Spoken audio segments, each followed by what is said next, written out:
Oui, alors vous avez eu ce vœu dans les documents, nous vous le redonnons si vous ne l'avez pas imprimé pour ceux qui le souhaitent.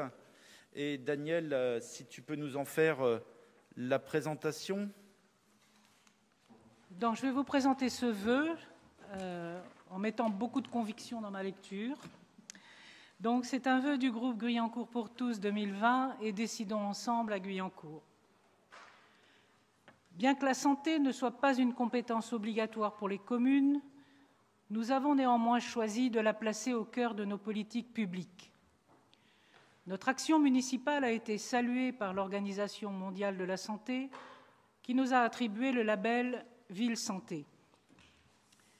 Vu le manifeste pour un monde en meilleure santé de l'Organisation mondiale de la santé du 26 mai 2020, vu la déclaration politique du réseau français des villes santé de l'OMS interpellant le 9 novembre 2021 les candidats aux élections présidentielles et législatives de 2022, considérant que la crise sanitaire, l'urgence climatique et les inégalités nous obligent en tant qu'élus à faire tout notre possible pour préserver et améliorer la santé et le bien-être des habitants, considérant le rôle primordial des collectivités locales dans la gestion de la crise sanitaire, en lien constant avec les professionnels de santé, les institutions nationales et régionales, mais aussi de nombreux citoyennes et citoyens impliqués dans la vie locale.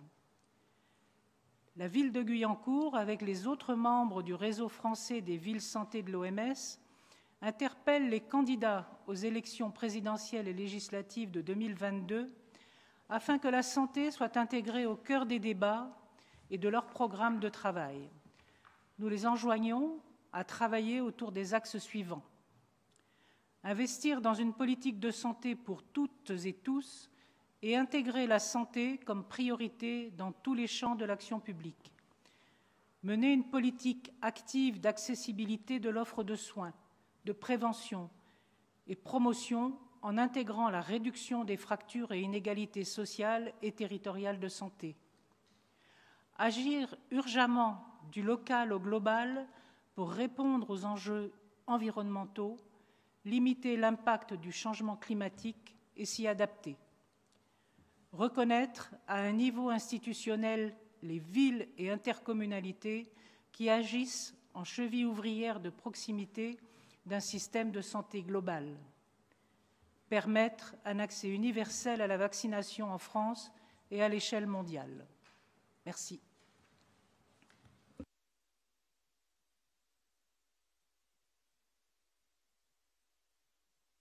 Merci à toi, Daniel. Oui, je crois que c'est important pour une collectivité comme la nôtre que de réaffirmer tous ces principes.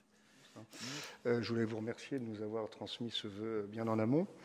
Et on avait une suggestion à vous faire, on a une suggestion à vous faire par rapport à la dernière phrase qui laisse entendre que la vaccination n'est pas universelle en France, en fait. Et on voulait vous suggérer la phrase suivante plutôt, c'est permettre, comme cela est possible en France, un accès universel à la vaccination à l'échelle mondiale. Bonsoir, c'est bon, vous m'entendez?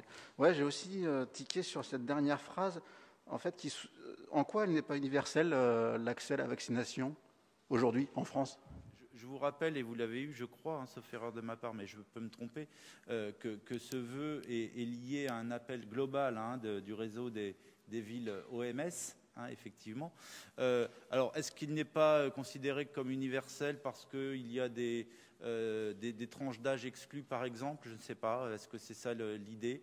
Cela étant, si la phrase en elle-même vous dérange sur le vote de ce vœu, voilà. On pourra bien évidemment... alors, c'est l'accès universel, c'est pour tous les pays. Voilà. Effectivement, on peut évidemment avoir... cette modification de phrase si vous le souhaitez. Est-ce que, Monsieur Pape, est-ce que la proposition de phrase de Monsieur Barry vous convient?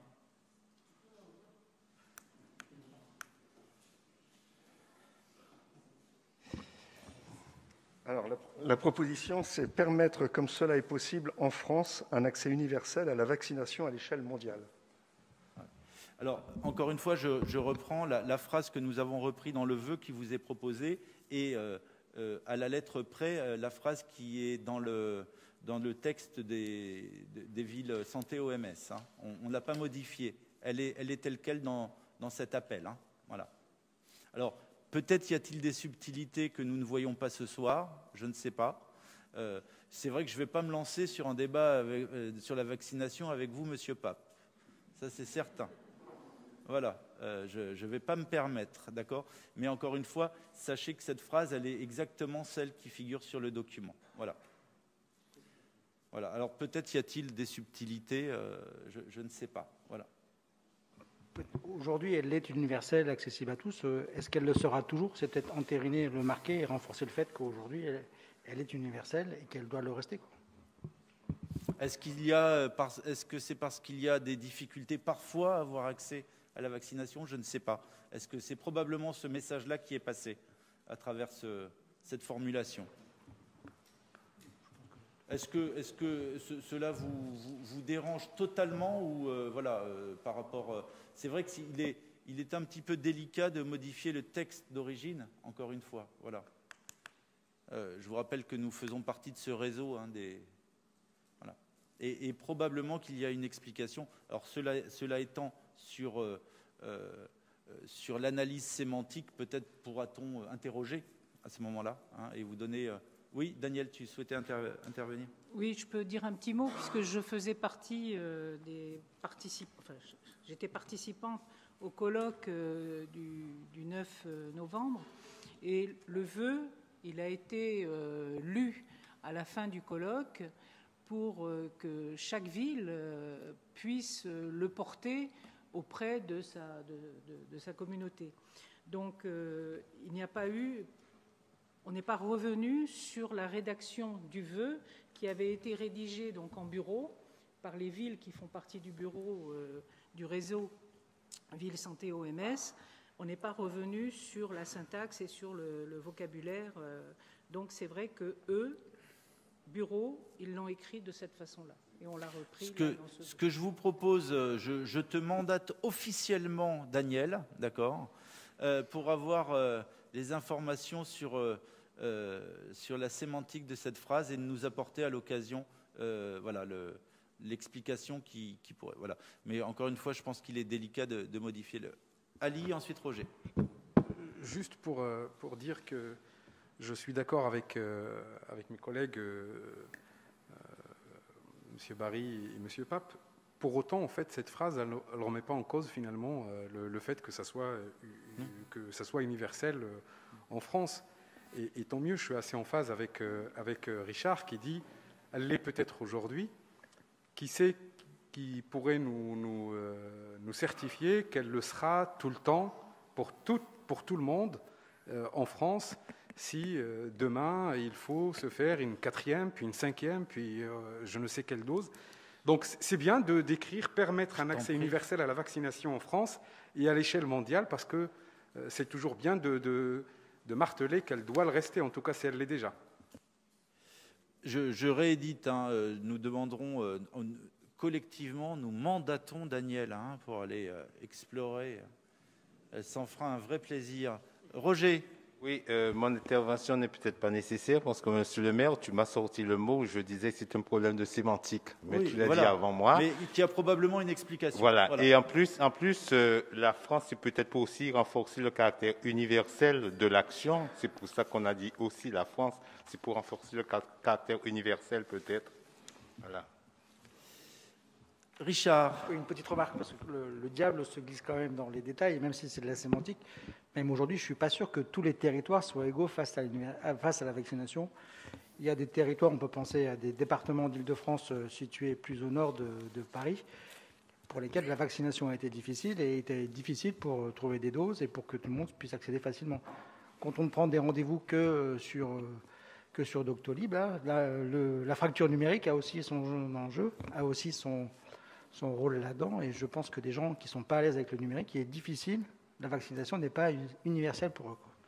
Donc, je pense qu'il est important quand même de maintenir... Alors, Olivier Paréja, alors je vais donner, j'ai vu plein d'interventions, Olivier Paréja, Jean-François Rangeard et Virginie Véron. J'ai pris dans l'ordre. Donc, du coup, dans la continuité de ce que dit Richard, il y a peut-être aussi une notion, mais Daniel nous le documentera, sur un certain nombre de publics éloignés ou de publics qui ne sont pas nécessairement concernés. Par exemple, je pense aux exilés, aux migrants qui arrivent en France, qui n'ont pas de carte vitale et qui n'ont pas nécessairement les mêmes facilités qu'on a nous. Il y a eu, au moins au début, dans la vaccination au départ, il y a eu un certain nombre de loupés au niveau de ces populations-là. Jean-François. Moi, je voulais juste préciser, j'imagine que la vaccination ne concerne pas que contre le Covid. Non. On parle de la vaccination au sens large. Oui. Et donc, l'universalité de la vaccination, ce n'est pas que le Covid. Virginie. Donc oui, moi je voulais aussi compléter sur le fait que la vaccination, on s'est rendu compte il y a quelques années que les sociétés pharmaceutiques ne fournissent pas toujours les vaccins en temps et en heure. En l'occurrence, sur les rappels vaccinaux chez les enfants, à certains moments, il y a des ruptures de stock qui sont obligées de compenser et de rattraper sur le cycle vaccinal ultérieur. Donc c'est peut-être aussi sur ce lien-là. Et je pense que c'est pour inciter les pharmacies, je ne vais pas y arriver, les sociétés pharmaceutiques à produire des vaccins correctement et à poursuivre cet effort.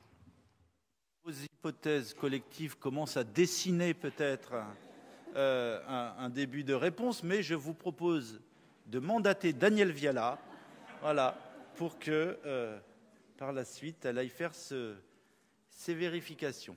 Voilà. Je pense que nous sommes tous d'accord sur cette solution. En attendant, nous allons voter ce vœu si vous le voulez bien. Donc, qui est pour? Alors, excusez-moi, je vais prendre dans l'autre sens. Donc, qui est contre, pardon? Qui s'abstient? Diantre. Qui est pour? Donc, 4 abstentions et le reste pour. Bien. Écoutez, je vous remercie sur cette drôle de fin. Je vous souhaite une bonne fin de journée et d'excellentes fêtes de fin d'année. Merci à vous toutes et à vous tous.